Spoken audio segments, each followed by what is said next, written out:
Valencia tendrá a partir del próximo domingo la primera capilla de adoración perpetua en la iglesia de San Martín, que permanecerá abierta las 24 horas del día y en la que participarán hasta 600 adoradores que se han prestado voluntariamente. Lo cuenta el coordinador general Javier Taberner. 600 adoradores que han dicho yo voy a estar 1 hora a la semana con el Señor. No esperábamos tanto, de hecho hemos tenido problemas con el tema de la imprenta y todo esto, ya teníamos un número y lo hemos sobrepasado. La acogida de Valencia en número no hay ninguna como la de Valencia. Los voluntarios se han comprometido a acudir al menos 1 hora a la semana a la capilla para adorar y estar al servicio de todos aquellos que acudan allí. Hacemos un reparto semanal. Esta semana está dividido por semanas. Son 168 horas semanales.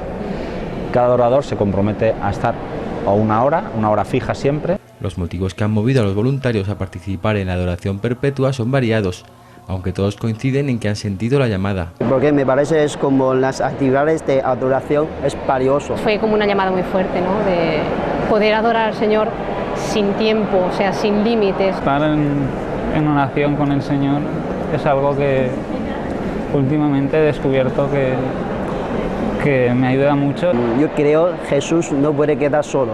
Si al lado de Jesús, nosotros corazón está más tranquilo y la vida más mejor.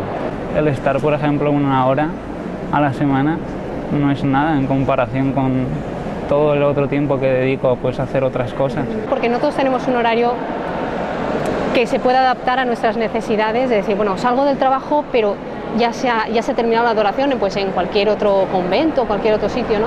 Entonces esto te da una libertad total. A la iniciativa ya se han sumado miembros de las comunidades católicas china, polaca o filipina, pero según Javier, se están manteniendo contactos para que colaboren todas las comunidades cristianas de la ciudad. Bueno, vamos a visitar todas las comunidades cristianas de la ciudad, de todos los países. De Senegal ya hemos dado también conversaciones para ir un día a hablar con ellos. La capilla estará abierta a las 24 horas para todos los que quieran acercarse, el tiempo que consideren, sean creyentes o no. Está abierto para todo el mundo. Lo único que se pide a la gente que venga es respeto y silencio. Con esas dos premisas cualquiera puede venir a la capilla. Esta nueva capilla 24 horas de Valencia se unirá a las ya existentes de Nules, Alicante, Elche, Benidorm, Orihuela y Elda.